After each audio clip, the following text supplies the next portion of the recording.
And we are live. Welcome, folks, to episode 3574 of the Survival Podcast. I decided since everybody enjoyed the blood and guts and fire and brimstone yesterday, why not bring you two of them in a row? Next week, of course, is going to be all rewind shows, all rewind shows where I take an old show, maybe add a new intro and replay it for you, because I have got about 85 people that are going to be on my property for the better part of that week. And the early part of that week, I will be busting ass along with helpers like Nick Ferguson, J.R. Haley, and Nicole Sauce as we get ready for those people to arrive. Then on Tuesday and Wednesday, other staff members start showing up, and Wednesday, everybody gets here. And so I just don't have any way that I could possibly do no shows for you next week. So figured, why not go out with a bit of a bang? And we are going to have a bang today. We are going to talk today about the fact that all welfare is corporate welfare. So yesterday we talked about the potential for food riots because SNAP benefits are ending, and that's happening right now.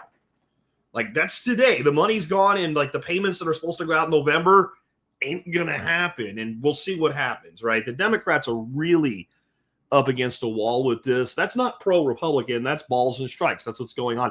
CNN released a poll today. I should have saved it so I could brought it up on the screen for you, saying that the Republicans' approval ratings have gone up during this shutdown.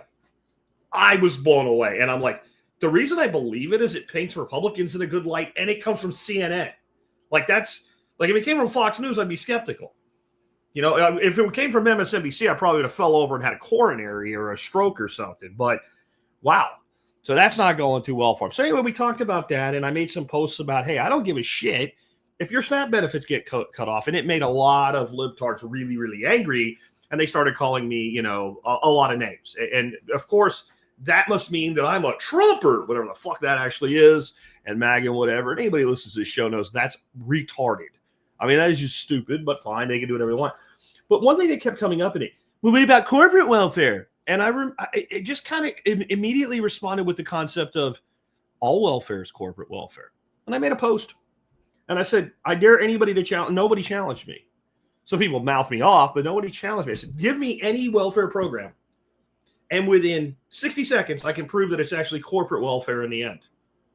People had something to say about it, but nobody put up an example. Now, that's either because the brain is too tired to think anymore because it's too busy being weighed down by drugs and manipulation and all the other garbage in the food supply and everything. We'll talk about that someday.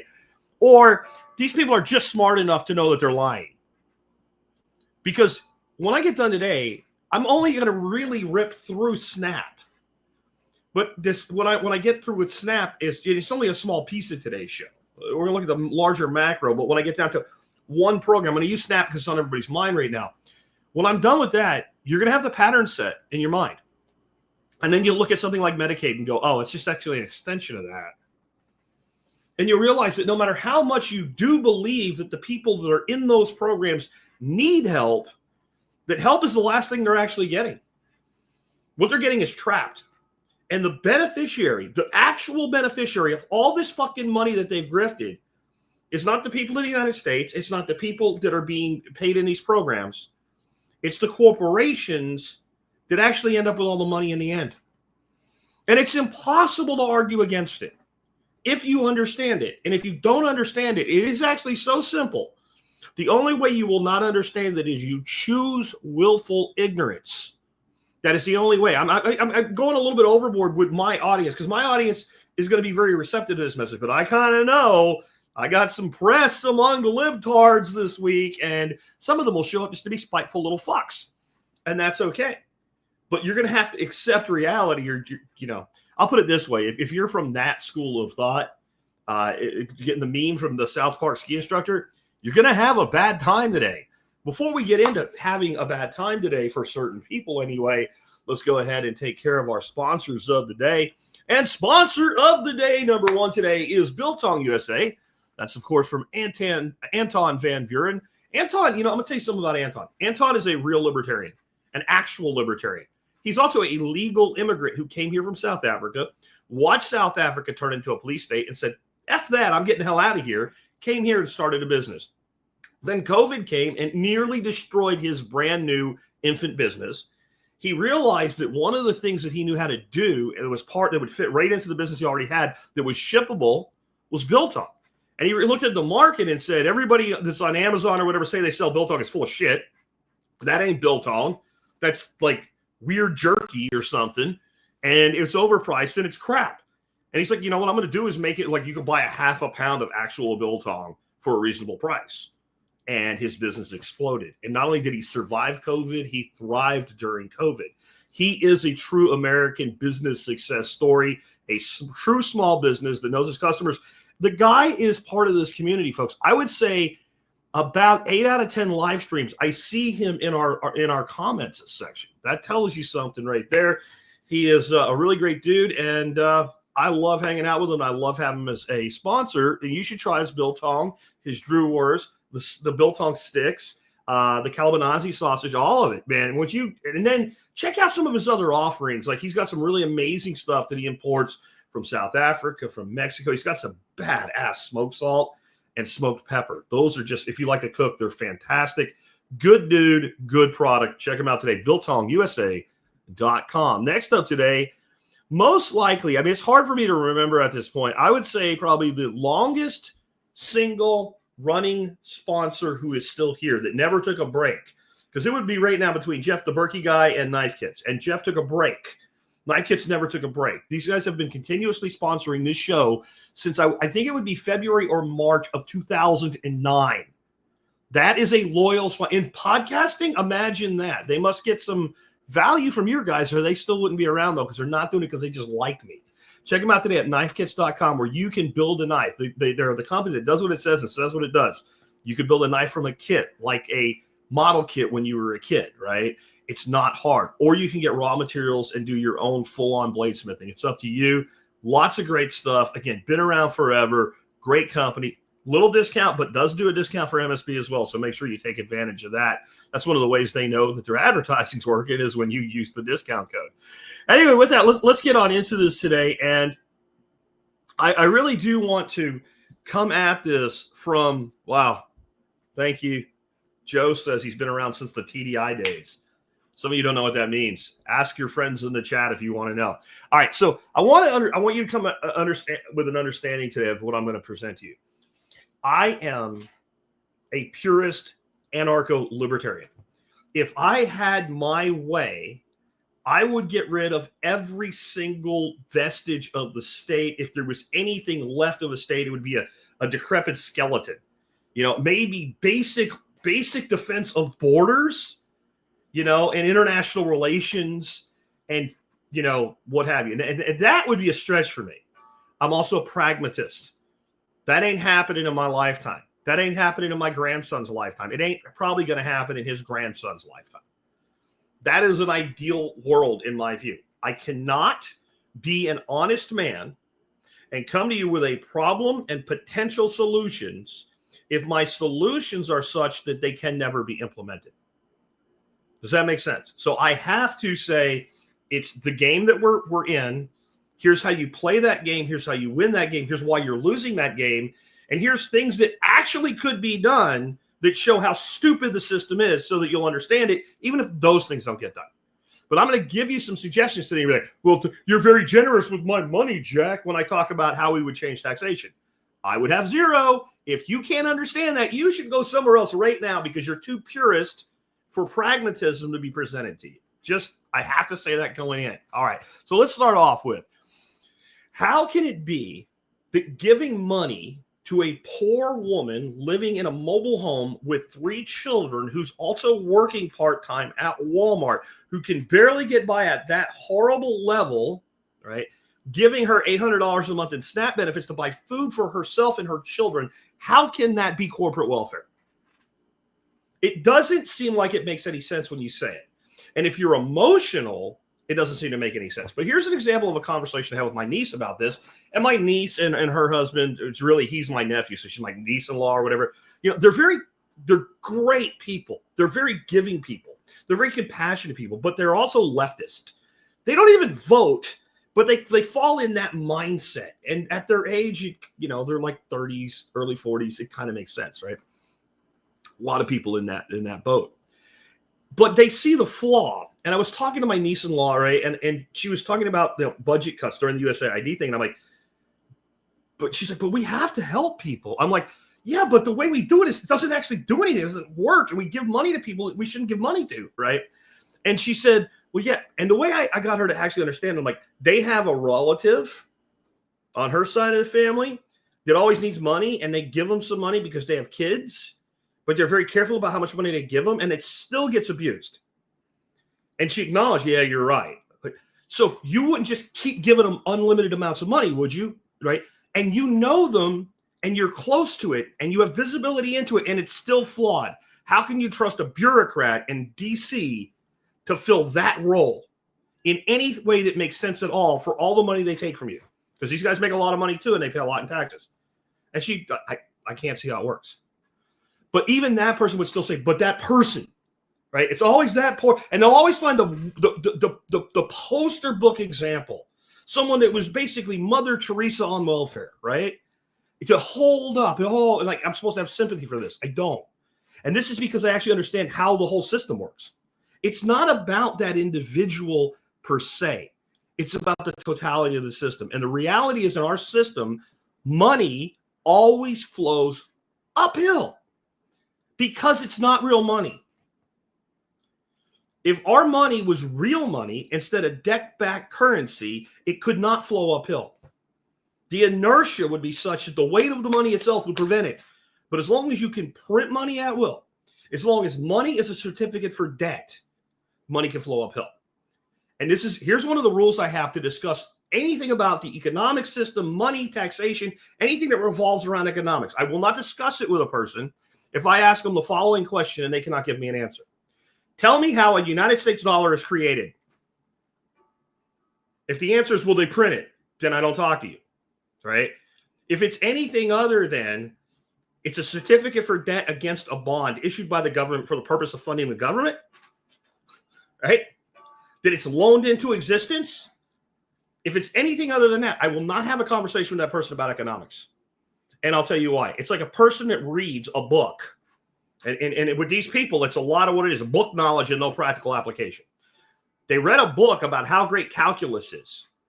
And they want to tell you how important it is that we teach more people calculus because it's so great and it does all these things. And you say to them, what is 2 plus 2? And they don't know. Are you going to have a conversation with that person about calculus? No, because they don't understand the most fundamental basic mathematic, right? The mathematic that we learn in like first freaking grade. They can't do it. So why would you talk to them about calculus or advanced algebra or trigonometry or geometry? Well, you wouldn't if you're a sane person. And you wouldn't even bother to try to educate them about all of those higher level math before you said, we have to at least get you to be able to do like your times tables that they should have taught you in third grade. And your division and your multiplication and addition 1 through 12, right? If you can't do that, we're out because there's no way you can understand this. And so you wouldn't waste time trying to educate them of the higher thing if they refuse to understand the lower thing. So to understand what I'm talking about today, you have to understand money first. And I'm not going to dig into that today. And maybe we should do another show about monetary creation and things like that because we haven't done it in a long time, how it actually works. Most of you that tune in regularly know that at least you would be able to answer the question that I asked, all right? So with that in mind, how can money flow uphill from the poor to the wealthy when we're talking about welfare that goes to the poor? It follows a very simple cycle. Taxes that fund programs. Programs benefit the corporations. Corporations pay out to investors who use leverage from the money that they acquire through their investment to generate cash flow that has no tax on it. That's leveraging an asset that is an appreciating asset with a lower percentage rate of debt than the appreciation rate of the asset. Okay? And then recycle the whole thing all over again. Now, if that seems too simplified, when I go through the SNAP cycle, the food stamp cycle, it's going to make a ton of sense. Just remember the cycle. Taxes, programs, corporations, investors, leverage, recycle. And recycle and repeat. It's like a shampoo bottle. You know, lather, rinse, repeat. Okay. Here's how the first thing you have to understand for that to make sense, because this is the one that's the most foreign to people. The rich use debt to buy assets and generate tax-free cash flow. This is a wealth strategy. I don't care if you don't like it. I don't care if you think it's a loophole that needs to be closed. It's not going to be closed because the people you're electing you think are close it benefit from it more than you ever will. They are not going to cut their nose off to spite their face to make you feel better. They're not going to help you. None of them have helped you. You've seen every balance of power. If you're my age, you've seen it all. You've seen split and you've seen unified on both sides of the aisle, House and Senate and presidency, all of it, all the way through. Right? I go back to I can remember a president named Ford, and I've seen every mishmash way. And the only thing that has happened is the debt has steadily increased. Okay. And the rich have continued to get richer and the poor have gotten poorer. And what it means to be middle class has been eroded. The first time I coined the phrase downward class migration was 2010. And everything I said that would happen in that video that I did in 2010 has happened exactly the way I said it would. Why? Am I that smart? No, because it's a pattern. Taxes, programs, corporations, investors, leverage, recycle. Okay? So the rich using debt to buy assets and recycling and generating tax-free cash flow. Let me give you a very simple example of how you would do this. I'm talking rich here. I'm talking people that measure their wealth in at least tens of millions, if not hundreds of millions of dollars, up to billions. You go buy very expensive real estate in some place like Manhattan. Because you have lots of money, you don't even use your own money to buy it. You buy it, you roll some of the money you borrowed from another asset into it as your down payment, so you have instant equity, and you immediately do some things to it with other leveraged debt money to improve it. You make that one piece of your portfolio, you allow it to appreciate in value for a couple of years, you refinance it then and pull money out of it. And Manhattan real estate is going to, well, it might not now. That might be a bad play with what they're about to do up there. But in general, Miami Beach real estate will appreciate faster than the cost of your debt, which means you can do it forever. You can do it forever. There is no tax on money that you are paid in debt. You owe it back. And you just keep recycling this debt cycle. You buy as many assets as you can. So there's always something to leverage to finance the debt against the last asset. And the entire portfolio continues to grow. And you never sell an asset unless you're exchanging it for a better asset. Like a real estate rollover where you sell $1 million building to buy a $10 million building and you still pay no tax on the $900,000 you made in profit on the $1 million building. Okay? This is done with art. It's done with stock portfolios. Not the kind of stock portfolio you have, the kind of stock portfolio these assholes have. This is all done at a corporate level. You need to understand that principle to really grok all the horrible shit that I'm going to show you that we've been doing to people today. That person that has that money coming in, that corporation has that money coming in, will generate money with it forever and increase their asset value at the same time. They'll buy buildings, right? They'll buy networks. They'll buy patents. They'll buy things with their durable, appreciating value. That's the only thing they actually buy. If you give a poor person money, the first thing they think is, what can I spend it on? If you give a wealthy person money, they think is, what can I buy with it? Or can I leverage it to buy more of?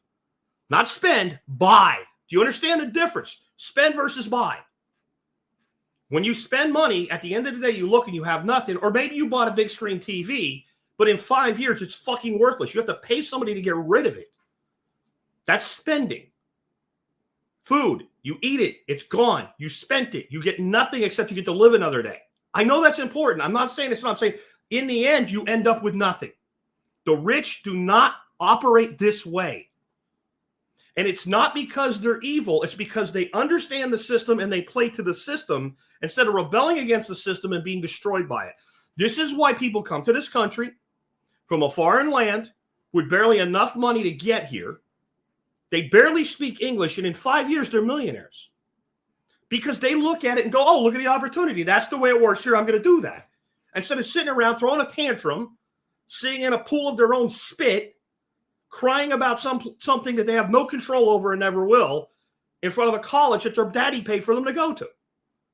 that person is way smarter than the supposed that disadvantaged immigrant is way smarter than the college-educated Yahoo who thinks they're fighting for right by supporting this system that I'm about to show you is nothing but destruction of everything of value in a country that has led us to what we call the end decay period of empire. That's where we are at. The next, the poor use debt for short-term survival, never ownership. The closest most of the poor, and when I say poor, I'm not necessarily talking about the person who lives in a housing project, though I could be. I'm even talking about the person who owns a house. Most people don't own their home. Their home owns them. Cut their income off for a month and they're in bad shape. Cut it off for 2 months and they're in foreclosure. So how is it an asset if it can't generate anything for you? It's just a place to live. Now, there's a lot of ways you can make a home an asset. As you build equity in it, you can leverage it. You can then buy another house and you can take the existing house and you can rent it to somebody. So now it generates cash flow. You can generate the cash flow in a way that makes you pay almost no taxes using depreciation against an appreciating asset. And you can derive the majority of your cash flow from debt to buy another property and pay no tax. That's what they do. The poor do not understand anything I said. Look at it a different way. Everybody wants to buy Broadway when you play Monopoly. The person that wins Monopoly is the person that, as soon as they land on Baltic Avenue, they buy it, mortgage it, use the mortgage against it to put a house on it, and immediately do it again and again. And every single property immediately take out the mortgage value, realizing in this game, I don't ever have to pay it back, which was by design, by a socialist, to show the evils of capitalism. It became an incredibly successful game, made that socialist rich, and showed people how the capitalist system really works and how easy it is to play. But the people that play the game don't learn the lesson. The people that sell the game learn a lesson. Do you understand what I'm telling you here? Right? The poor use debt, even in the form of handouts, somebody else's debt, for short-term survival, mainly because they really don't have a choice. I have to eat today. I have to pay the rent, or the Section 31 landlord's going to throw me out. Even though that rent's only $50, I got to use some of my money to pay for that. I got to take care of the kids. I got to put diapers on them. I got to get them to school. I'm not saying that these people are bad. I'm saying that's a position that they've been put into. And no one has bothered to educate anybody in this country about things I'm telling you today. In fact, the only people who have done so to outside the wealthy class are Bitcoiners. Bitcoiners are the ones who have figured this out. And part of that is Michael Saylor kind of spilling the tea on how to leverage Bitcoin for the rest of your life. When I heard him say that, I was very skeptical. First, I looked into the maths. And then I realized, well, this is what they've always done. They just primarily used real estate and art in the past, and jewelry, and anything that was an appreciating asset that appreciated more rapidly than debt. If you can borrow money for 4% against an asset that appreciates at 10%, you can do it forever, as long as you stay conservative in your loan to value ratios. And this is what these people have done for 6,000 years. This is as old as banking itself. Now, let's now apply what we've just learned, and let's look at the SNAP cycle and see how SNAP, which is supposed to help poor people feed their kids, that's how it's marketed anyway, is actually corporate welfare. Okay, so the biggest player in this space that benefits the most directly from SNAP is Walmart. It's Walmart. So Walmart workers in general will qualify for SNAP. People, when they say they're working poor, that's what they mean. And Walmart will literally figure out, I'm hiring this new person. I'm not going to make them full-time. I'm going to give them part-time hours, but they're going to get more in SNAP than giving them another 10 hours of work would do for them. I'm going to avoid benefits, but they're going to get more value from their employment working less, even if they don't explain it that way. People follow incentives and people work this math out. Wait a minute. If I worked another 10 hours, I would make $140, but I get $650 in SNAP, which is not taxable. Okay, that's what I'm going to do then. If the incentive is perverse, the action will be perverse. Walmart literally has people that work at these branches that when a new person gets hired, they sit down with them and explain how SNAP works and say, you probably qualify. If you're not on it already, let's get your paperwork filled out. And if this employment's going to affect it, let's figure out how it's going to affect it and make sure we file the right pay. We don't want you to lose your government benefits. We care. And the person talking to you is part of that system, and he probably does or she does care. And they really think they're helping you. The corporate mothership knows exactly what it's doing. And this is why 25% of all SNAP funds are spent out of Walmart. Now, Walmart's not the only enemy here. They're just convenient for this exercise, okay? Understand that. There's 75% of the money goes somewhere else. SNAP accounts for about 3.5% of all of Walmart's revenue, and most grocery stores profit about 3.5%. You do with that information as you please. You can look it up if you doubt me. The average profit margin of a grocery store is 1.5 to 4.5%. Okay, let's just keep going here, all right? So then, if you're an employee and you work at Walmart, you get your little tiny piddly ant Walmart discount, and you are stretched thin, as anybody that's there is probably actually would meet that definition pretty well. And you need to buy food for your kids, and Walmart accepts SNAP, and you work at Walmart, and they give you a discount, and you're already there anyway. Where are you going to buy all your shit from? Walmart. See how that works? So even though Betty or Susie or Tommy or Reginald or whoever is getting the SNAP benefit, where does the money end up? Where does it end up? It ends up in Benton. Right? It ends up in Walmart's pocket. They're the ones that take that money. They don't waste it. They don't spend it on daily needs. They don't spend it. They buy with it. They buy more assets. They buy their own stock back to raise dividend payouts to themselves. They buy things that they can borrow against to keep growing the overall equity of the corporation. That's what they do. That's what they do. And it's not, I'm not going to say there's nothing wrong with it. It's exactly what you should do if you're a corporation operating in the fiat system that we work in today, because it's the only thing that works. So we gave all these people this money, but the people that actually accumulate the wealth is Walmart. But we're not done yet. What kind of food does the average person on SNAP purchase at Walmart? Do they purchase vegetables and fruits and meats and high-quality nutrient-dense food? Or do they buy Pepsi and Coke and chips and Doritos and ding-dongs and ho-hos and, in the words of a famous singer, fudge rounds? What do they buy? If you've ever been to Walmart, especially about the time that the payouts go out to people on assistance, and you look at the people walking around, you know exactly what they buy. They buy the lowest quality, cheapest garbage food that kids like to eat they can get their hands on. And I'm not faulting them because most of them don't even understand what they're doing. They're just trying to put as much food into their household as they can to feed their kids. And their nutritional education is dog shit, okay? It's dog shit. So they buy all the junk food. And what does it do? Would you describe the average Walmart shopper as obese or healthy? Average. Obese. We all know that. And you also, even when you walk around Walmart and look at the people shopping, there's a lot of them, maybe they're not really heavily overweight, but you look at them, that person's not well. You know what I'm talking about? They're sick. And they're sick with what? Acute illness or chronic illness? Chronic illness. Right? They're sick with chronic illnesses that are actually not diseases. They're lifestyle illnesses.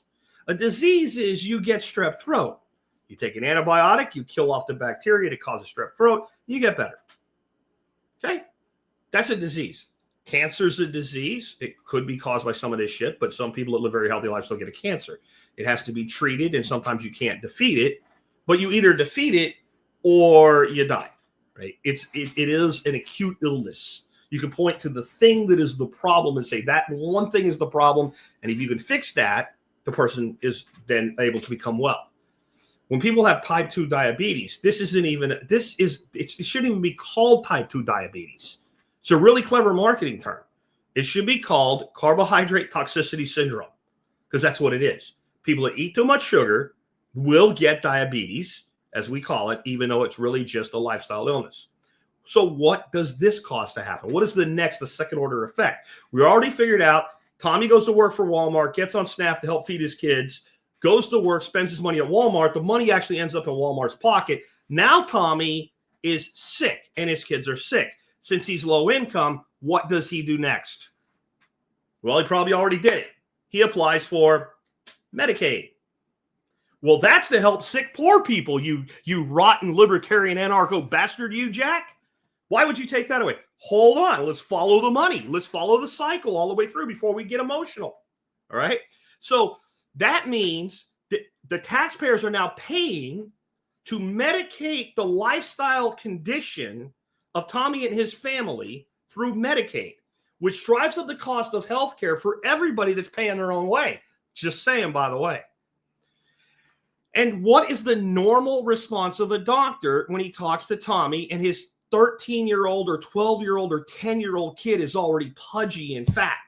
Hey, put him on a diet and stop feeding him this shit, Tommy, and this is not normal. Oh, right. They're now giving freaking GLP-1s to kids. One way or another, it's medication. And it's medication for Tommy, and if Tommy's married, Tommy's wife. It's medication for everybody. Okay, Tommy works at Walmart. Where does he fill his prescription? Come on, do the math. Where does he fill his prescription? Well, why, of course, at the Walmart pharmacy. Why would you have to drive across town to pick up your prescription when you could just do it when you get off your shift or right before you get on? So now Walmart's selling you the drugs, but who's really making the money off the drugs? Pfizer, Merck, Medtronic, right? All the drug companies. And all the tests that once a hospital or a clinic has someone on one of these programs where they know they're going to get paid, anything's going wrong. Put them in a scanner, put a probe in their ass, triple X-ray, contrast MRI, whatever. We know what's wrong. They're eating garbage. But no. We're going to milk the shit out of that. So the device makers, the drug makers, and the medical institution of a whole is now profiting off the Medicaid payments that started because people are eating the garbage. They're buying from Walmart because they work from Walmart. Walmart doesn't pay them enough, so we have to pay them SNAP. Because they're on SNAP, they're going to buy the lowest quality bullshit food so they get as much as they can for their money with somebody else's money, which is your money. How's it not corporate welfare? What does Pfizer, what does Bayer, what do all these drug manufacturers, Eli Lilly, what do they do with the money? Do they spend it? Or do they invest it and leverage against it for tax-free cash flow? Okay. Now, the drug companies, the medical systems, everybody profits. You think we're helping poor people with Medicaid and SNAP, and we're enriching Pfizer and Walmart. Now, tell me, honest to God, I won't flame you. I'm asking right now. There's over 100 people on the live. Give me a welfare program that you don't think I can do that with. Go. Just put program in all caps so I can keep going, because I know there's a little bit of a time lag, especially for some of you.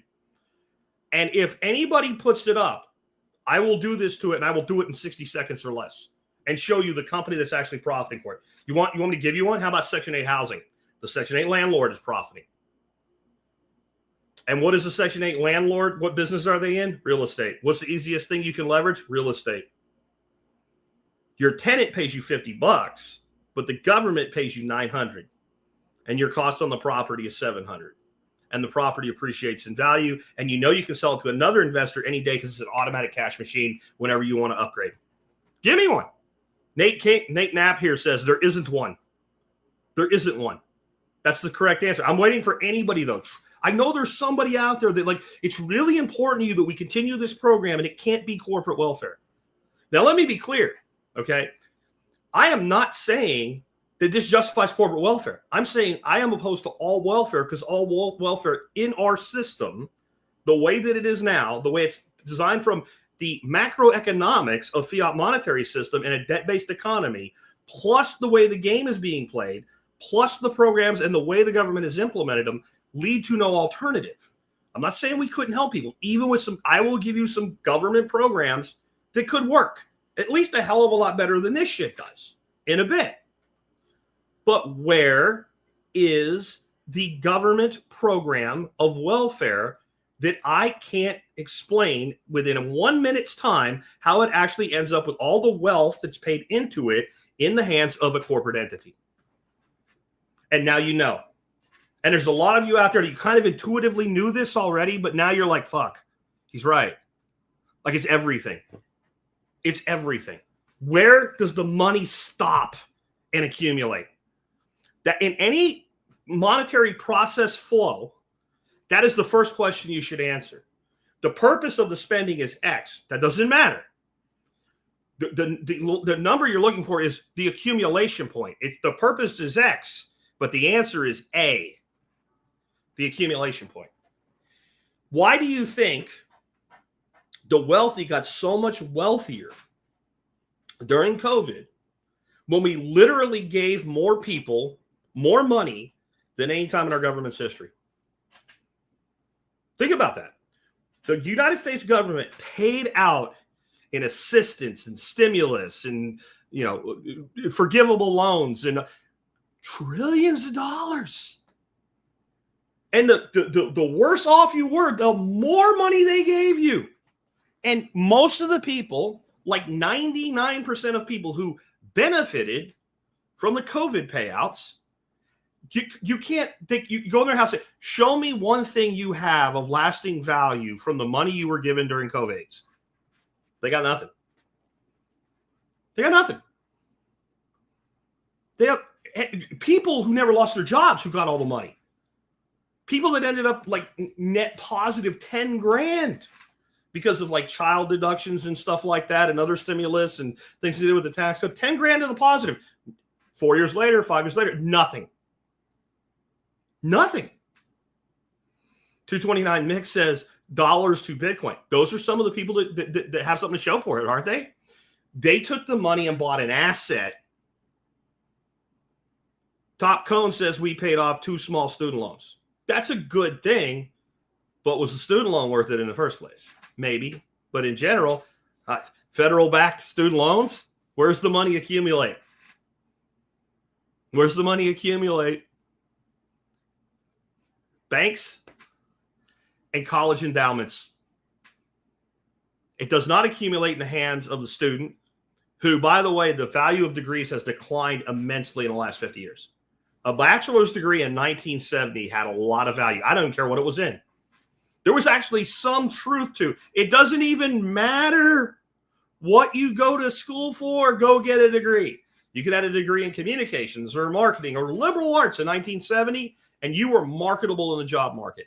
Today, half the people in freaking Starbucks with nose rings pulling on freaking latte machines have degrees. What's the value? It costs more than ever, and it has less value than ever. It can only exist in the upside-down world of fiat monetary system based on debt with government interference on top of it to make it as bad as it is. Every major welfare dollar ends up in corporate hands. Every dollar the government spends in welfare eventually ends up in the hands of a corporation. So, yeah, I'm opposed to giving a football team tax money to build a stadium with, right?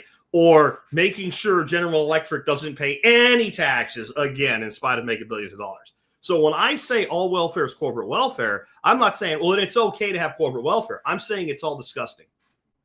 And it all only works in the system that we have. This is why the country really is a reflection of the people. You think of the government as having all the money. The government doesn't have jack shit except power, because that's all they actually care about. Their incentive is to grow and maintain power and control. They don't care about money because they have one foot inside the corporate entity too. There's a revolving door, bureaucrat to lobbyist to cabinet position to lobbyist to bureaucrat, a revolving door of that shit. And every politician's tied into sources of money and flow. And if they come in pure as the driven snow, unless they have the backbone of a Massey or a Paul, they will be co-opted. Right? The current Secretary of State, Marco Rubio, is a perfect example of that. He was a man of the people for the people when he first started running for office. A member of this audience was key into getting him elected the first time he was elected into significant office. That man was able to go talk to Marco once a year, every year, until he got his second term in the Senate. And then he got corporate bullshit from the guy. Somewhere along the line, he was bought out. And how do you know that's true? Everybody that Trump appointed, even with a majority in the Senate, was hell to get approved, except for a couple people, one being Rubio. Marco Rubio was approved overnight, instantly, 99-0 vote. One senator wasn't present. You know you're dealing with scum. That's the system that we're in. And the problem we have, though, is those people don't really care about money directly. When you give money to the government doesn't keep it. And they don't do anything with it of real value, except spend it into the economy and allow it to accumulate in the hands of the rich. That's what they do. It pushes straight through. That's what happens.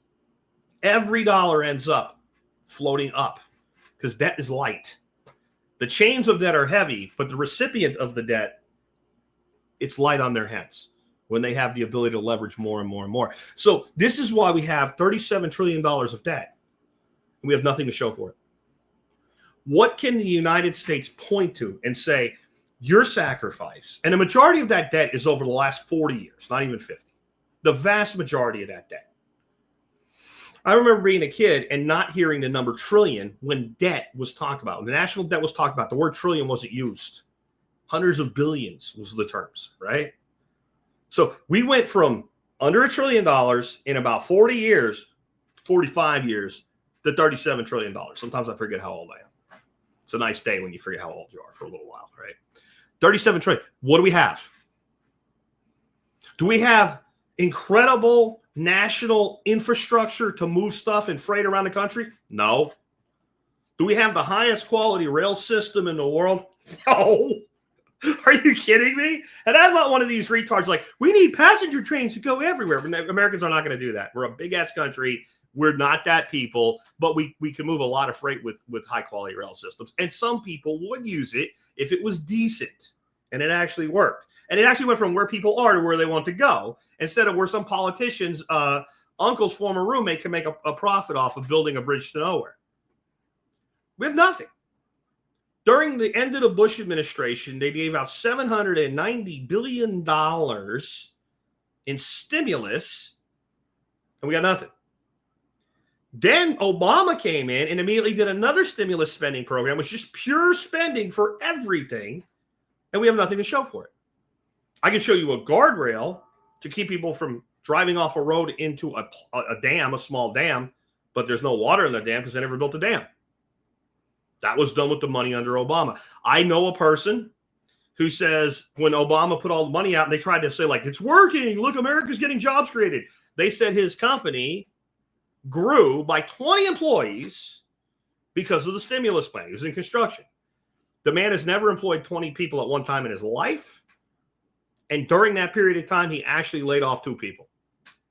But it says on the form, 20, not 20 total, 20 new employees were created by this guy's construction company because of Obama's bullshit. We got nothing. What do we got? Where's the bridge that's going to last 100 years that we built?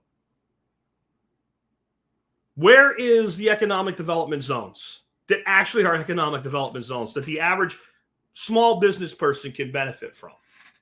There's a few of them. Most of them don't come from government.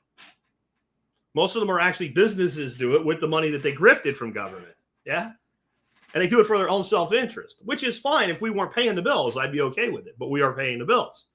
Your grandchildren are having the credit card rung up to pay these bills. That's what's going on. Government mirrors welfare in spending. Consumption, not investment. We have neo-fascism. I said that forever. Trump is a Nazi. He's a fascist. See, you're using those two words as though they're the same word. Leftards. They're not. Fascism is a system of economics. Nazism was an authoritarian form of government that also was fascist.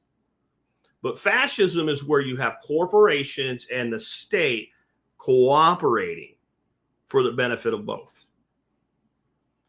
The kind of fascism we have, though, I call it neo-fascism. I've called it that for years. Some of you have heard me talk about it before. All the government does is spend all the money that they can borrow and tax as fast as they can to enrich the corporatocracy. The corporatocracy takes the money and uses it to buy the regulators and control the regulators. It's called regulatory capture. It's why even a Bobby Kennedy can't fix HHS, because it's so entrenched. That's the actual deep state. The deep state is not some government conspiracy. It's a corporatocracy that controls the apparatus of government that has a monopoly on violence in your life. That's what's going on there. And so we don't have anything to show for it. We can't say, look at all the great things we've built. Look at how wonderful our country is. Look how safe and secure our country is. We have the ability to blow any country to smithereens, but we don't have the ability to keep people out of poverty in our country. While every program that's designed to fight poverty has created more poverty and put us deeper in debt. Well, we still don't have anything. The country behaves like the poor. It spends money. It does not acquire assets with the money. Even the freaking Kublai Khan and his prodigy were smarter than this. The Khans were the first people that created a legitimate currency that you could truly call a fiat currency. It was printed on silk. And if you tried to do counterfeiting, you could have been executed in this country for counterfeiting not that long ago. Imagine what Kublai Khan would do to your ass for counterfeiting. No one even really thought about it, because the penalty wasn't just death. It was very long, drawn-out, painful death. That gave people confidence that when you took the silver note, the silk note, it was actually, you could spend it with the Khan. They said you can pay your taxes in it, and we'll pay you in it, and we'll buy stuff from you with it. And then anytime the economy had a surplus of a durable asset, the government bought it all for pricing controls. I'm going back to Kublai Khan. This is not new. So they would buy it and warehouse it. They would buy silver, gold, pearls, and then durable midterm product like wheat or rice, things like that.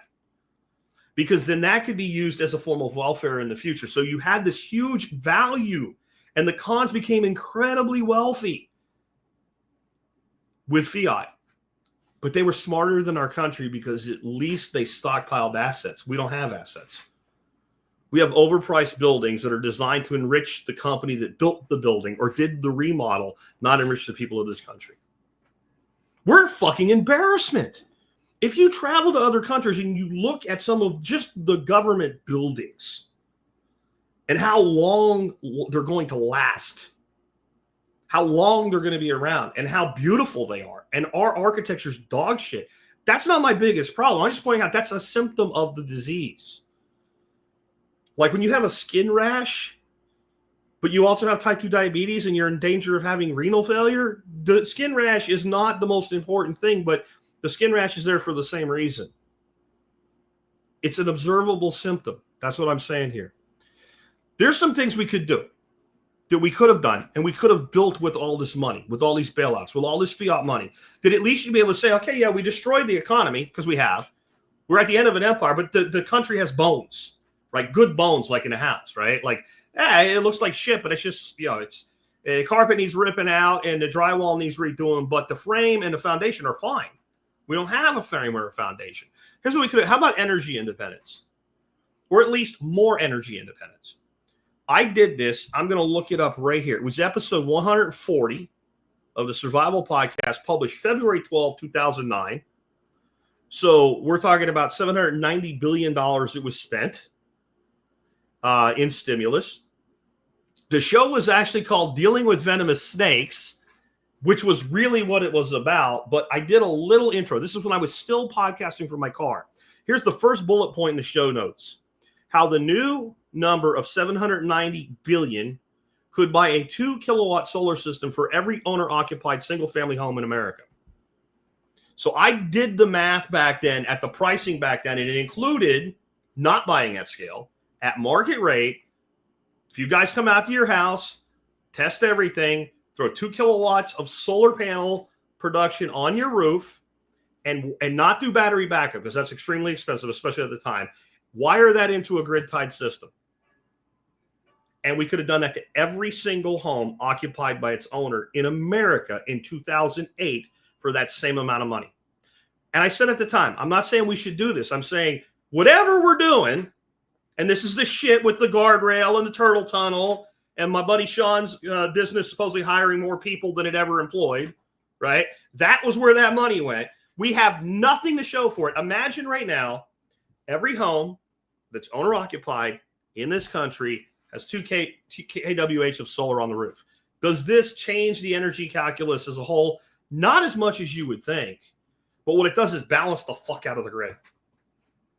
Because you can start moving energy around when you have that much power generation in that many locations. But there's more.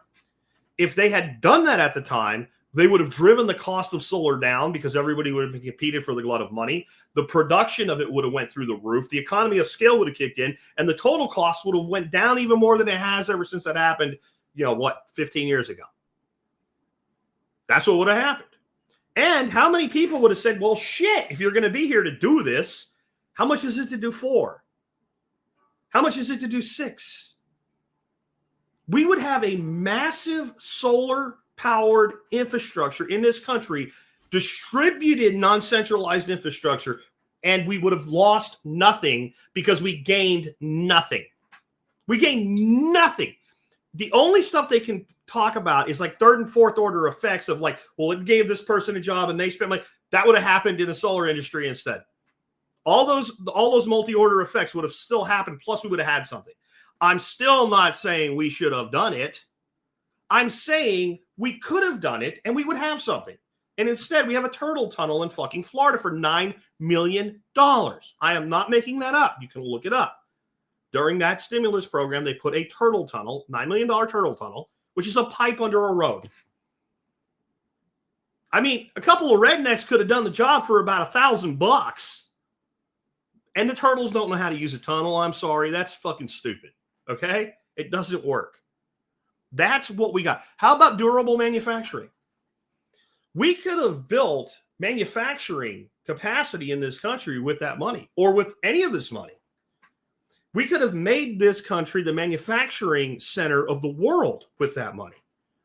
We didn't have to give it to companies either. We could have built the infrastructure for it, created a friendly environment for it, and sold it at cost so that it was a net zero cost to the taxpayer. Well, fuck that shit, right? And in return, maybe the country retains some level of connection to the asset, like a royalty fee or something like that. Instead of punishing production, we gave you a building at cost. We gave you favorable terms. 1% of the production of the facility is payable back, not even as a tax, as a royalty on the property that you were given at such great terms. Now you got something.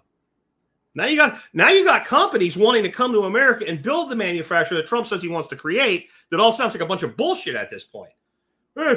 More like trillions of dollars are coming into the country. Where is it? Where is it? Well, this country said they're going to do $4 trillion or whatever. Where? Where is it? Show me. I don't see it. I'm sorry. I don't, Orange Dude. I don't see it. And even where I think there's going to be some, I think he's going to get some of these things done, but the numbers are just grandiose numbers. Like, I came in and they said they were going to do 500 million. And I told them 500 million is pretty good, but $1 billion would be better. So 5 minutes later, they agreed $1 billion they're going to do. Bullshit. Bullshit. Unless we're giving them the fucking money to put back into us, which that could be true. That could be true. How about education that actually teaches self-reliance? We should have the best educational system on the planet. But if nothing else, you know what we should have done? If college is that important, we could have a basic college education for free in America. And it wouldn't cost much to do it because it would just be an online university, which Trump talked about doing. Where is it, Orange Man? You see, people say, you love Trump. No, I don't. This motherfucker promised when he was running, he was going to create the University of America or some shit like that, he called it. It was going to be an online website. Anybody could set up an account and get a basic 4-year degree. Or at least maybe knock out 2 years of your college and then go to university to complete something more advanced. Why don't we do that? We could have done that for a song. That could have been built for a few $1 million. The initial rollout, all in, $100 million. You could have built the best online university on the planet and put enough money in an endowment to run it and operate it in perpetuity. No, fuck that. Let's just tell people that we need to have student loan forgiveness so the guy that's an electrician that kills himself working 90 hours a week can pay off the student loan debt of a retard that works at freaking Starbucks. This is the nonsense. But it all stems from the fact that every dollar they take in the name of helping you actually goes into the hands of a corporation. Every dollar. Every dollar. Eventually, that's where it accumulates. The accumulation is at that level every time. And it will never change in the current system. And there's another problem here. This is I hit on this a little yesterday. This is something nobody's talking about. And it is the concept of how absolutely toxic to the human spirit and the human soul comfortable poverty can become. Comfortable poverty. When I was growing up, if you were poor, you had to try harder. And if you didn't try harder, your situation got worse. The system we've created today literally is a trap in that once you're on these programs, if you try too hard, your quality of life actually goes down. There is a spread. Okay? So you're living, let's say that with these programs, you're living equivalent to making $60,000 a year. Because so much of what's paid for you would cost you more if you had to buy it for yourself, and none of it's taxable. There's no tax, there's no social security matching, there's no expense against it. So this person's living like they make 60. They work at Walmart and they make 25. Okay, if that person wants to get to 45, that's a tough leap for that person. Or they wouldn't be there in the first place. Making 45 grand a year, not hard. But it's a leap for the person making 25 right now at Walmart with 2 kids living in a trailer. I'll be honest, it is hard, okay? But if that person was making 25 grand, making that leap totally makes sense, okay? I make the leap, I lose all the benefits. Now I'm making 45 versus 60, and I have to work harder. I got to go another 15 grand up. These are just hypothetical numbers, but they're not far off. I ran them today. I got to make another 15 before I break even. That's going to be even harder, and I might fail. Why would that person risk what they have now? Why would they risk what they have now? And the answer is they wouldn't, not if they're rational. If you have perverse incentives, you get perverse outputs. That's what happens. So that person ends up stuck in that. But there's something else that happens then. It gets handed down to multiple generations. It's just the way that it is. And when a person lives that way for a long time, they become to themselves worthless. They lose the internal spiritual battle that we all face. And I don't say this as a religious person. I think an atheist can understand what I'm talking about if they wanted to. There is an internal battle that we all face. Am I good enough? Am I worth something? Am I of value? Do I bring anything? Am I better? Can I be better tomorrow than I am today? Do I have a future to be excited about? When the answer to those questions is no, no, no, and no, it doesn't take long before that person begins to feel that they're not having any worth. And if they've been given these forms of charity, right? Government assistance is charity at the point of a gun to the producer. That's what it is. It only takes about a year or two of receiving that with no self-value, no true self-value. The grandiose bullshit, the $200 eyelashes, all that crap is just compensating for something that's a hole in the heart. And then they become convinced of two things. One, I'll never be anything. And two, I have it coming. Because I'm not worth any. They don't say it that way, but it's what's happening in the psychology of it. Because I'm not worth much more, society owes me this. The fact that I've been given this tells me that I'm due this. What do you end up with? I'll tell you what you end up. And you tell me when you look around if you see the result that I'm going to give you. Young men who are fucking simps. They give the little bit of money they have to fucking OnlyFans girls that run around kissing the ass of women, or egotistical prick males that are high up on the social order that use women like Kleenex. It's pretty much your whole male population there. Now, there's 10, 20% that are really good dudes. They're the exceptions. I'm talking about the general here. And what do you get out of women? Materialistic, eternal little girl children who won't grow the fuck up and believe that they're being edgy just by being defiant. And they either get a girl boss job that really has no output, become a simp farmer, or become a sponge. Now, again, I'm not talking about everybody. Tell me, how much of that do we have right now? Honest to God, let go of your emotion. How much of it do you see when you look around? We have adults, male and female, who are basically eternal children. The average dude that's 25-year-old today is a simp. And the average woman is a girl who will never be what society needs women to be in our world to help lead us. Even if they're a girl boss. Because they have a fucking email job. That's what we end up with. That's what we end up with. We end up with runaway, out of wedlock pregnancies. We have married people refusing to have children and people that refuse to get married having many children. That's what we end up with. Sounding like you're going through an anti-commie brainwash. I see it. Whatever. I don't know who that person is. And I don't know if they're being sincere or not. Why do commies not want people to invent and possibly be better at putting food on the table? So I think this dude's good. I try not to pay too much attention to this. Gifted Doy, whoever that is, that last name, if I got your last name wrong, whatever, I'm sorry. I am 27 and almost my peers, I see it every day. So I think he's basically saying he sees it all the time. 27 years old, people around me are about 27 years old. That's what I see all the time. It's sad, but this has been done by design. This has been done by design. And I don't necessarily think when the whole system began, and it really did have its genesis in 71, I don't think the people that did it, who, by the way, weren't boomers, get over that shit. The people that did it are dead. They were silence, and they were freaking GI generation. Those were the people in power. And it was even a small group of them that did it. I don't think they did it so, like Mr. Burns. Excellent. We're going to do this. And by, in 2025, when I'm long dead, this is what will be good. That's so like, I'm going to go to my deathbed thinking about it. No, but I think once it was put in place, everybody just worked the incentives. And the incentives were perverse. And then the game became kick the can and let the next group of people deal with it. And we're running out of road to kick the can down because we stopped building fucking roads. That's where we're at today. So what about, how can we do smarter safety nets and smarter taxation with me being the pragmatist that I promised to be today versus the anarchist that says, fuck it, burn it all down? Okay. Number one, basic food distribution replaces SNAP and anything like it. What do I mean? I mean, my grandmother used to get government food assistance. Okay.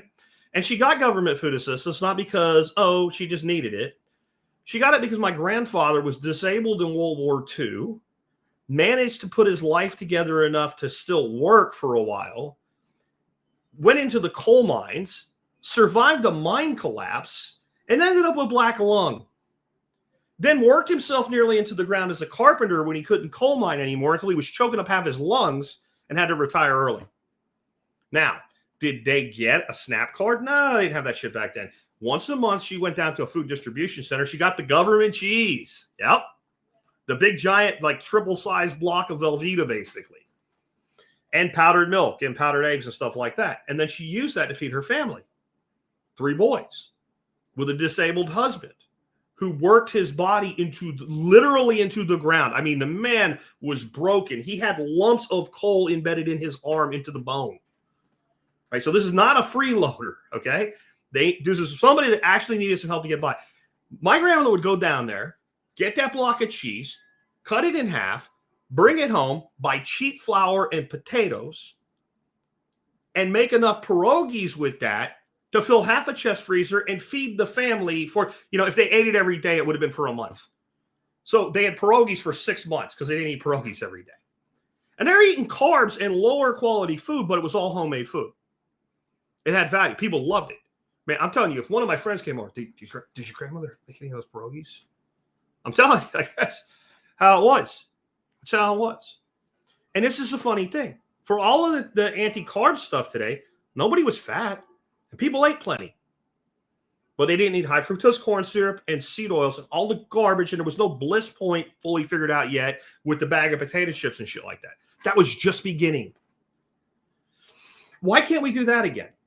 Why don't we stop giving people the food that makes them sick, give them just enough in staples to get by, and remove the artificial ceiling that prevents them from bettering their lives? Because that's what we've done. We've created a system where once you're in that system, the worst thing you can do is rise up out of it. You destroy yourself. You end up working twice as hard to get half as much. That's not by design. Come on, folks. All right. So one, we could do basic food distribution instead of SNAP. Rice, beans, cheese, powdered milk, powdered eggs, bottle of Flintstones vitamins to fill in the nutrient gap. 1 bottle of vitamins for everybody in your family for this month. Get the fuck out of here. But Jack, that's not enough. I don't care if it's enough. I care if it's sufficient to keep people alive until they figure out what to do with themselves. And we would cut the cost of that program to the bone that way. And we would remove the perverse incentive that keeps people in what's supposed to be a safety net, turns it into a hammock that you live in for the rest of your life. If you actually mean what you say, I want to help poor people. The way you help poor people is by empowering them to no longer be poor, not by making them comfortable in their poverty. How about instead of having all these forms of welfare, we create a program for guaranteed entry-level work? What do I mean by that? There's garbage everywhere. Pick shit up on the side of the road. I ain't doing that. Then fucking starve. Live on your cheese and your pierogies you make, because that's what you get. I don't have a job. Here's a job. There's a ton of shit we could be doing. As bad as FDR was, the CCC, the Civilian Conservation Corps, probably one of the best things any president's ever done in this country, even though he was a socialist. He was a Democrat. He was a fucking socialist, okay? He loved freaking Stalin, by the way. Loved him. But he did that. I'll give the guy credit for what was good. I went to places, walked down concrete stairs and fished in things in Arkansas built by the CCC, and I did that in, 2012? And that shit was built in like 1937. It's still here. I can point to it and say, we spent the taxpayers' money on this. It's not the greatest thing known to man, but 100 years later, damn near, it's still here, and it's still useful. Some of the erosion work that was done in the day. There is so much we could do to fix this fucking country. People don't want to work. Fuck them then. Then you don't work, you don't get any money. You want to work, here's work. Here's work. Let's stop all the shit from going into the Mississippi River. How much would that increase the value of this country? There's work for 10 years there. I don't care if they spend fiat debt on it. At least we'll have something to show for it. We'll clean up the dead zone in the freaking Gulf of Mexico. That's actual environmentalism, you retards, not taxing the air you breathe out. That's not environmentalism. Stopping the nutrient flow that's creating a dead zone the size of fucking Delaware every year, that would be environmentalism, and it's not even hard to do. I know how to do it, and I'm a redneck hippie duck farmer. I know the guy to oversee it. He lives in Australia. He's got the whole plan already. Yeah, the Gulf of America, right? Yeah. I don't care what you call it. It's still a dead zone the size of the state of Delaware, which is way bigger than you think it is. Okay? It's a tiny state. If you've ever driven the whole Delmarva Peninsula, you know that's a myth. If all you did is come out of Maryland and go into Pennsylvania, yeah, it seems really tiny. We could do that, right? We would need to have, to do this right, something that sort of kind of happened for a brief moment in time under Bill Clinton, hard time limits. Nobody should be able to be on one of these programs for life. There should be a hard limit on government assistance so that the next person who needs a hand up instead of a hand out has the ability to access the program with more limited funds. And I'm telling you, Dorothy and I have talked about doing this at a private level without even thinking about it this way. So one thing we've thought about is the fact that we have a lot of veterans that have some real issues. And what they need is a reboot, time to be around other veterans, and then they don't need to stay in this kind of stall mode for the rest of their life. They eventually need to get like real jobs and go back to living. And I've talked to her about the few months that I spent on the Appalachian Trail when I got out of the Army and how beneficial that was and how it would have been way more beneficial if I'd actually had some people around me because I kind of did it solo. And what we came up with is one thing we thought of doing, we're probably not gonna, but we thought of doing is building some small, tiny houses on our property and then basically renting them super cheap as a nonprofit to veterans that need time to recover, letting them teaching them skills and things like that, helping them find jobs, giving them that super cheap place to live, and having more than one at any one time. So, because veterans in the same mode support each other. And you know what we said, though? That person lives in that house for 6 months, and they know when they come in, that's what they got. And then there's certain metrics, like we expect you to be going to job interviews. If you need counseling, we expect you to be going to counseling, whatever it is. Like there has to be a cutoff because the next person needs the space. And let's say we had 5 of these things. Well, that means we can help 5 people at one time. So we can put 5 people into a hammock for the rest of their lives, right? Or we can help 5 people every 6 months move up in life. Which one is more benevolent? Which one is more charitable? Let's see, across 5 years, 12 years, 60 people, or across 5 years, 5 people. Which one does more good? Even if a few of the people, when you throw them out at 6 months, just go back to being homeless on the street like they were before you brought them in.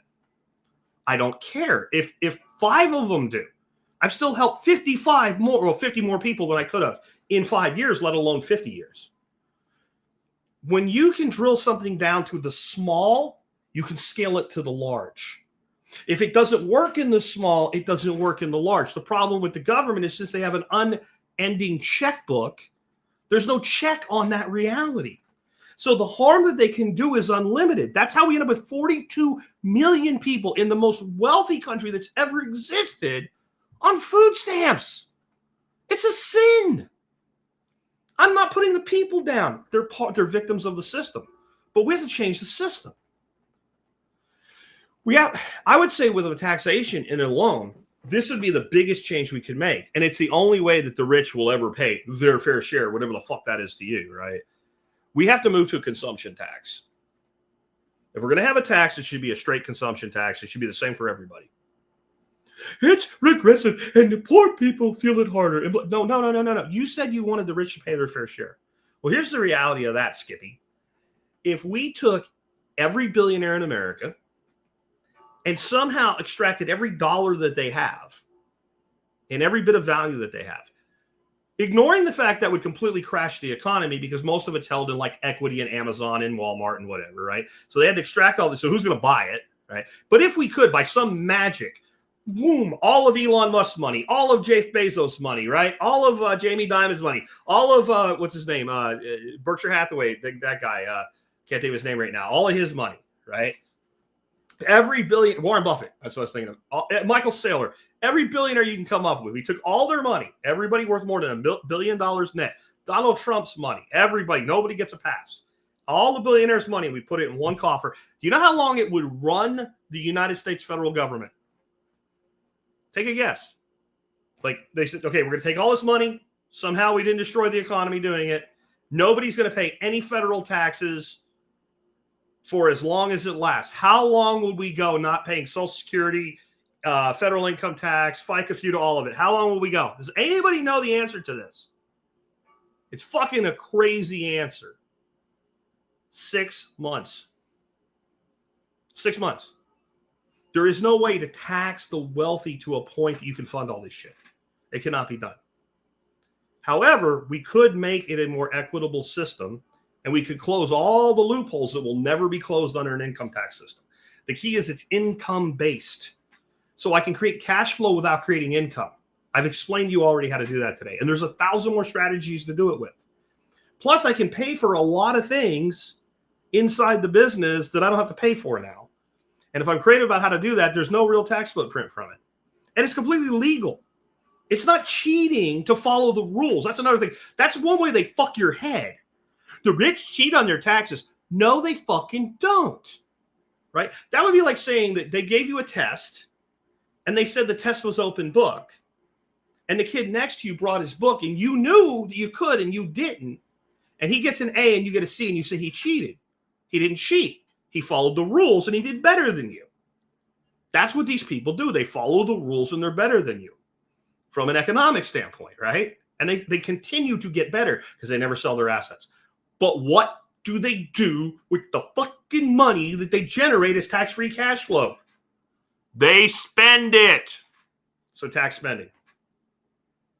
There's your rich paying their fair share. The rich guy goes out and buys $1 billion yacht. That's $1 million worth of freaking taxes. There'll be $100 million in taxes on a 10% consumption tax. He'll still buy the yacht. He's still going to buy the yacht. He's still going to play the rest of this game, but he'll pay his fair share.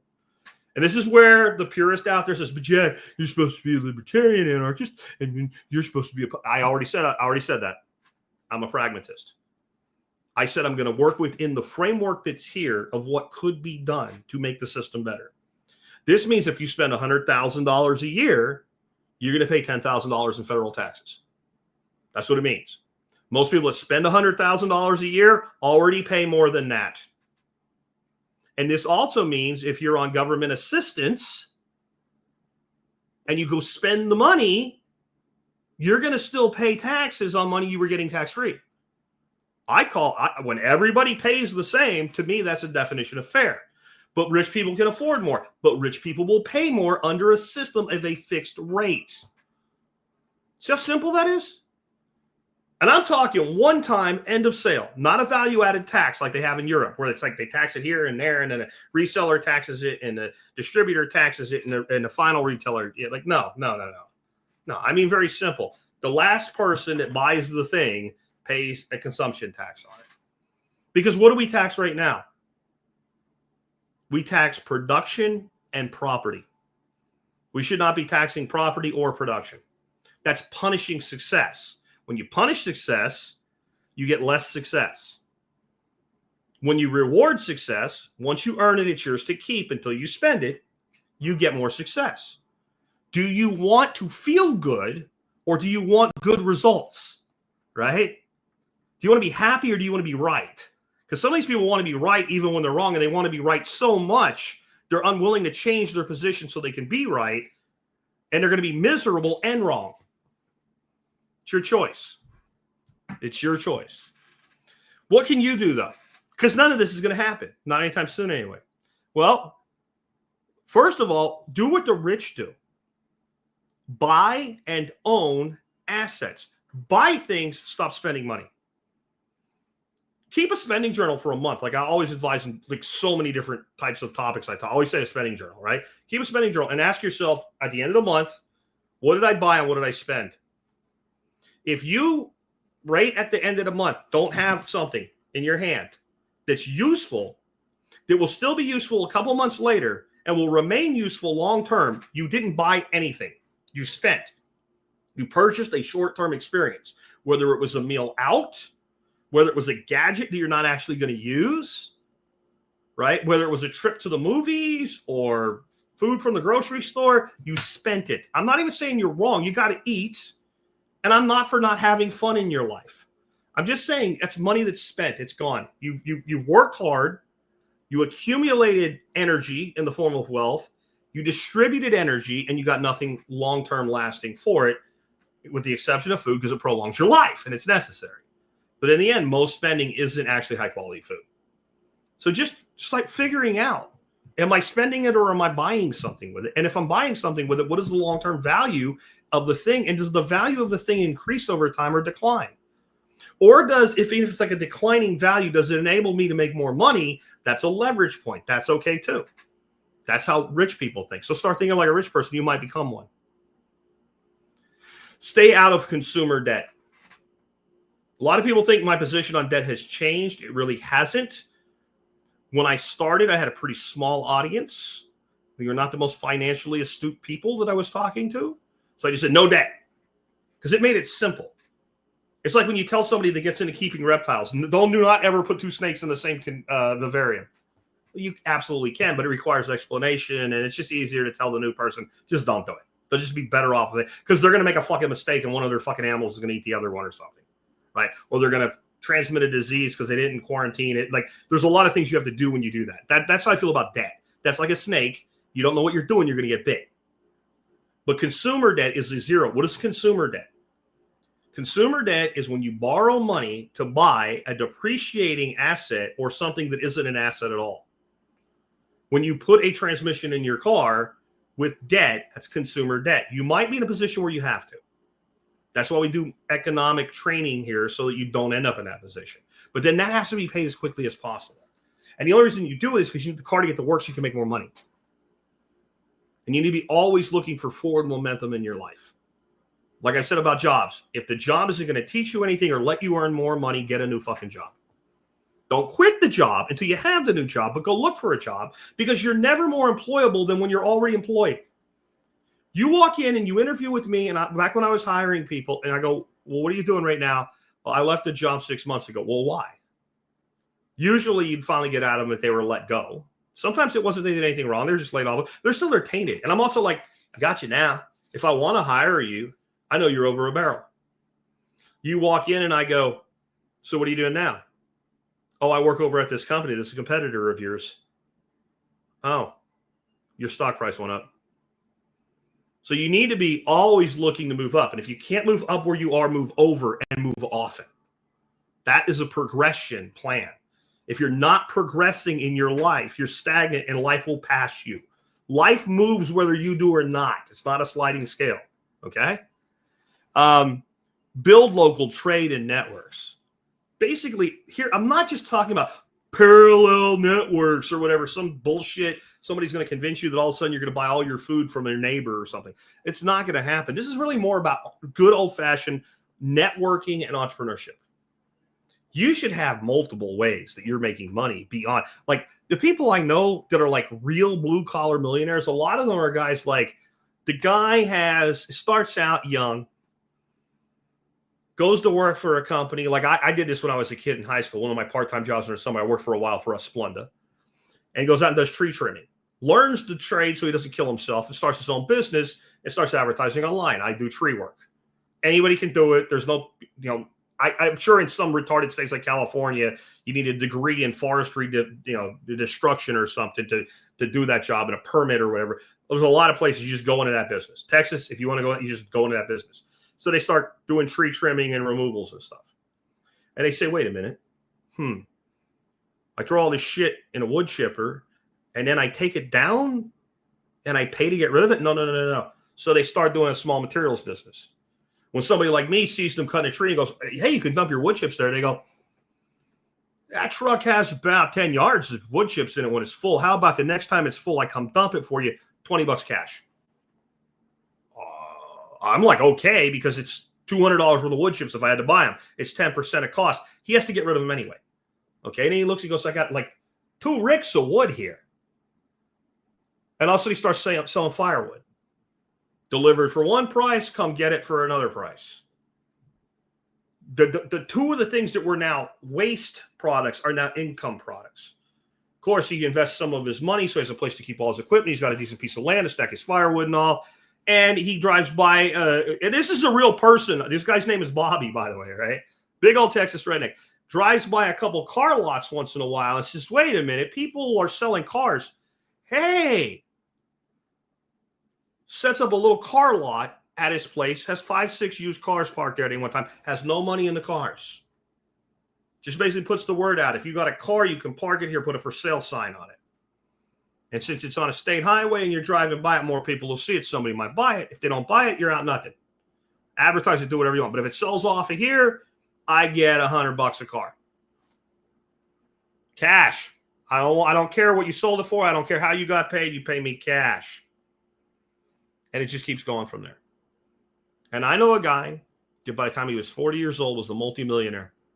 That was his actual path. That was his actual path. He ended up he put a shop building in. He bought welding equipment. He started building trailers. The way I met him is this is back when I was doing outside plant construction. We had these giant trailers, and you'd buy like a Vermeer or a ditch witch machine, these big, heavy directional boring machines. And the trailers were ridiculously expensive. He started building trailers that were better than what you got from the manufacturer. You still had to buy your directional boring machine or your Viplow or whatever, but you bought the trailers from him. He ended up with 4 people pretty much nonstop building trailers and doing other metal fabrication work. All started, one pickup truck and some equipment and doing tree trimming. He started doing that when he was about 28 years old. By the time he was 40, he was a multimillionaire. That's as blue collar as it fucking gets. That's what I'm talking about, folks. When I say local trade and networks, I'm not talking about trading your comfrey salve to somebody for some onions. Nothing wrong with that. But you're not going to become a millionaire doing it. Right? The guy just said here, Gardens for Life. Jack just comes up with multiple business ideas in minutes. In this case, I didn't have to come up with those. This is what the guy actually did. This is a real story. This is a real person. I haven't seen this guy in maybe 15 years, but I'm sure he's doing fine unless he died or something. He's younger than me. I hope he's still around. I guess he was a little older than me, now that I think about it that way. Yeah, he's probably in his late 60s now. I hope Bobby's still good. Now, you also need to avoid any state reliance systems. If you can benefit from a state program, sure, but you have to look at it like the found money that it is. You cannot get stuck, right? So, like we've done shows about how if you have a farm and you want to put in a high tunnel, you can get a grant from NRCS and defer like half of the cost. Your person from NRCS will come look at what you did when you first did it and sign off on it, and then supposedly will come back, once or twice over the next 4 years. And after you've had it for 4 years, you do what you want with it. You don't have to do the things they say, the few limited restrictions they put on it anymore. That's utilizing a system. That's not becoming entwined in it.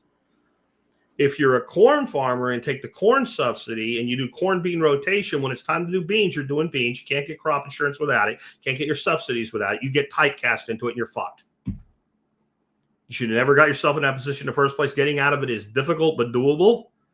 But you'd be so much better off with like a silvopasture-based system raising beef or lamb. And if I was going to go in business right now raising an animal, I would raise sheep and produce lamb. Because you can self-process easily. People can self-process easily. Anybody that can butcher a deer can butcher a lamb. That's what I would be doing if it was me. But you do what you want. But if you get into the subsidy racket, you're stuck with it. Now, if you have an exit strategy, like I'm going to take this land, I'm going to use this grown loan and these grants to pay for the land, and after 5 years, I'm going to sell it and roll it in. That's the billionaire strategy, right? Even if you're not a billionaire. That's different than being enshrined in it, where you're stuck with it. You can't get out of it. It's like being an ant in an antlion funnel. Every time you think you're going to get over the ridge, the antlion spits dirt at you. Eventually, you go down in the hole, and the freaking ant gets eaten by the antlion. If you don't know what I'm talking about with an antlion, we used to call them doodle bugs when we were kids. And we were little pricks. We used to go catch ants and throw them in the hole to watch it happen. But just look up antlion on Google. You'll see what I'm talking about and see the trap that they make. That's what a government subsidy trap or a government welfare program is. You have to get out of it, even though it's hard to do, or you'll never be more than you are now. It is designed to work like quicksand. You're totally fine if you don't struggle. You won't sink. You'll float in the mud for the rest of your life. But is that how you want to live? You have to make that decision for yourself. And then what I want to sum up everything with today is one thing Gen Z gets right. And this has become a leading meme from Gen Z lately. No one is coming to save us. Now, they are so self-centered, they mean them. They think everybody else, including you millennials, are just fine. We're all fucking boomers to them. If you are over 40, as far as the Gen Z is concerned today at 2025, you are a boomer. Okay, boomer, right? Even though millennials, you guys invented it. You forgot about us Gen Xers in the middle, right? The Gen Z babies picked it up, and you're a fucking boomer too now, as far as they're concerned, if you're an older millennial. Okay? When I say no one is coming to save us, I mean any of us. Nobody's coming to fix this. We're a dying, rotted empire at the end of its cycle. That's what the United States is today. Before you even try to fucking fix your problems, you try to understand all this, you try to understand what I'm telling you today, while uncomfortable, is true, you must accept this country has run its course. And the day we went full fiat in 71, the end was inevitable. And the fact that it's made it 50 years is actually amazing. As irresponsible and illogical as we behave, the fact we got this far is amazing. But every other nation that's ever followed this path has ended up in the same place, and always in the same way. And it doesn't matter what the system of government was. Fascist, socialist, feudal, colonial, Romanesque, the Roman Republic. It always ends up in the same place. And the key thing that will tell you whether that nation will end up here is, does the nation at some point grow large and powerful enough that it seeks to govern beyond its own borders? There's two commonalities in all nations that become empires and destroy themselves. Actually, three. They try to govern beyond their own borders. They eventually end up on some sort of fiat monetary system, and they feed their people with annual crops. Those three things are cancer to a nation. If you feed your people with annual crops, you have to destroy topsoil to do it. We're getting to the point where we can find ways to not do that. It's very difficult, and it's much easier to do it with ruminants in the system. But every nation that became an empire, fed its people with annual crops and collapsed, became fiat dependent and collapsed. Every single one. And every single one of them, before they did those two things to the point of self-destruction, first attempted to govern beyond their borders. And what I mean by govern beyond your borders isn't, hey, France, if you invade us, we'll fuck you up. That's not governing beyond your borders, right? That's not good. And that's kind of where we ended up at one point, right? Or, hey, Britain, we kicked you out once, we'll do it again, right? That's not governing beyond your borders. You come here, you fuck with us, or you fuck with our shipping or anything like that, we'll fuck you up. That's defense. My ship's on its way over here. You don't like it, so you interfere with my ship. I will fuck your world up. That's okay. I'm okay with that. That's FAFO right there, okay? I think you should do these things, so I am going to apply pressure, whether economically or militarily, with soft or hard power, to force you to do that. That's when you become empire. The minute you step outside of your borders, and it's not even like, hey, you know what we're going to do? We're going to go over here and we're going to invade France and take it the fuck over and call it America Junior. That's wrong. We shouldn't do it. But eventually, you're basically expanding your border. Empires tend to only expand to a certain point. Monroe Doctrine, right? They expand to a certain point, and they realize that, guy, this is kind of it. Direct control, this is about as big as they want to be. So then they start using vassals to control other people, other places in the world. And effectively, you have the United States government performing the functions of government in Tunisia. This is not a moral thing to do. This is not a responsible thing to do. And this is not long-term a winning strategy, because every nation that ever did it ended up right where we are now. And then all you have to do is look what happened next. They crumbled. They became a shell of what they were. At one time, France was an empire. What's it today? Just fucking around in a few countries in Africa. Nobody really cares. Britain was an empire. Freaking the Dutch were an empire. It's all crumbled. Soviet Union was an empire. How's that working out? Rome was an empire. The Mongols were an empire. The Greeks were an empire. Every one of them did those three things. Governed beyond their borders. Ended up on some form of a fiat monetary system. Fed their people with annual crops. and tried to convince people that it was healthy to eat animal food instead of animals as food. Every one of them. Find me one that didn't match that. Find me an empire that didn't do those things. Find me an empire that endured. It's never endured. It can't endure because it doesn't work, right? Turkey, the Ottoman Empire. Yep. And what is Turkey today? Pain in the ass of NATO, who's like, why did we do this? Why did we make them part of our shit? Like, they're not an empire. Is anybody like, hey, we'll piss the Turks off, man, because, yeah.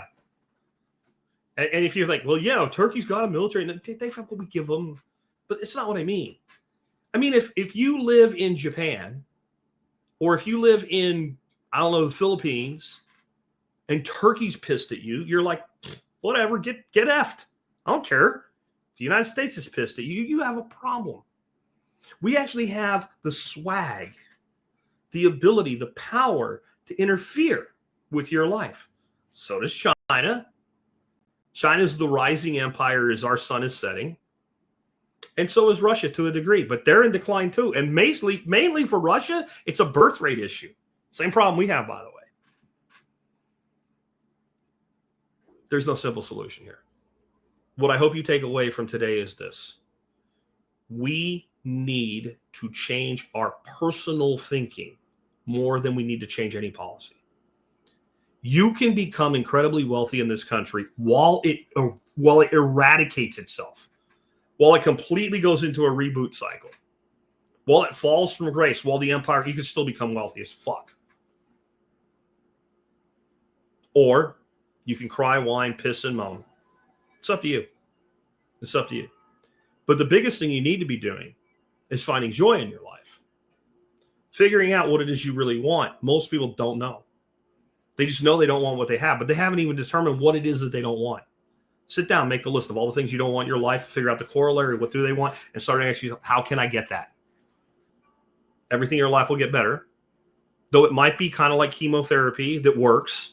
Right? The chemo that does work, that actually cures the cancer. You might feel like absolute dog shit during the recovery. It's more like getting off heroin or getting off meth. When you first quit, you will not like it. It will get worse before it gets better, but it's the only path to a better life. And that's what we teach here. How to live a better life if times get tough or even if they don't. And here's an interesting thing. El Salvador seems to be doing well. Do you know what El Salvador's not doing? It's not worrying what any other country does or says other than to say, fuck off. We don't care what you say or do. El Salvador is worried about one thing right now. El Salvador. Bukele is El Salvador for El Salvadorans. El Salvador first. You want to go to El Salvador? It's actually pretty easy to do if you're not a douchebag. If you want to go live in El Salvador, you can really easily. There's a visa program and all, like a long-term, become a national, and El Salvador national. There's a program for that. It's kind of expensive. But if you just want to go there, as long as you're willing to leave like once every 6 months and then come back, you can live there pretty much in perpetuity. You can go buy land, if you're not a douchebag. And if you follow their rules and their laws, and there are some differences from us, but that's El Salvador's way. And El Salvador's not telling Mexico what to do. It's not telling the United States what to do other than to go F ourselves whenever we complain about what they're doing. It's not telling Russia what to do. It's not telling Italy what to do. It's not telling the UK what to do. The only thing it says to any country outside its borders is, fuck you. We have our own way. We're doing things our way. We don't care about you. Go away. That's it. You want to run a country? That's how you run a country. America for Americans and America first. We'll help other countries when we fix our own shit. Imagine if we did that. We're not gonna. So you have to form your own kind of micro nations, your own virtual nations, your own businesses, your own business networks. That's what you do.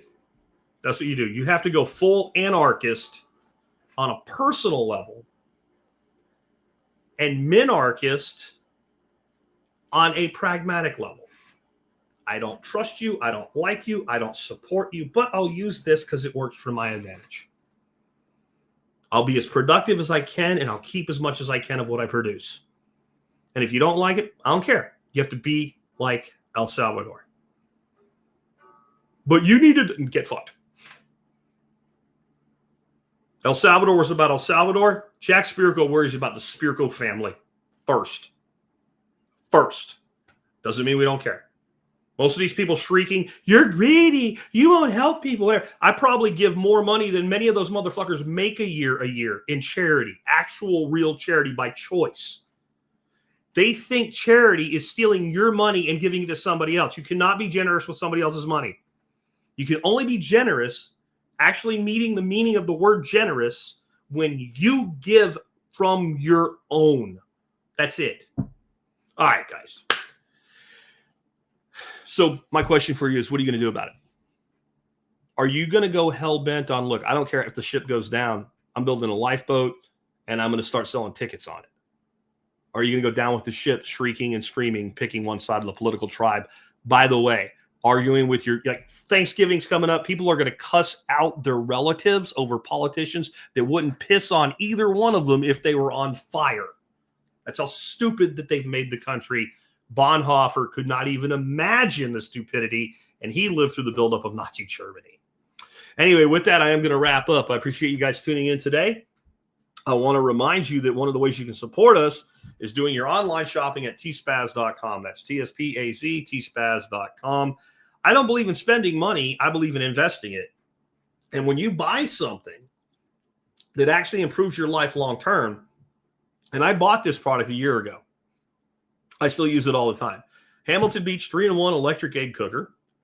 I produce my own eggs, and I put them in here, and I make perfect omelets, and I make perfect hard-boiled eggs, or medium-boiled eggs, or soft-boiled, whatever I feel like making that day. I personally am doing most of this with duck eggs, but I did this because I love deviled eggs.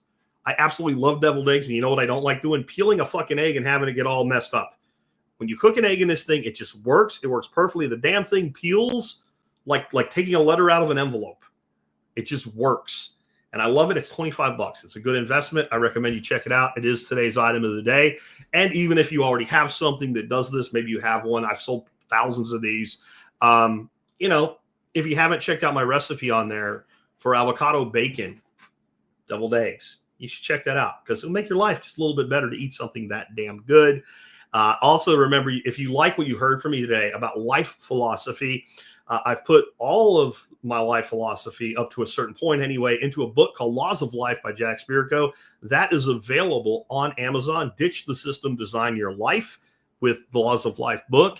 And consider becoming an MSB member. If you join the MSB, you'll get a bunch of discounts. I was told the other day by the liberal idiots on X, you beg for money every day. I don't beg for money.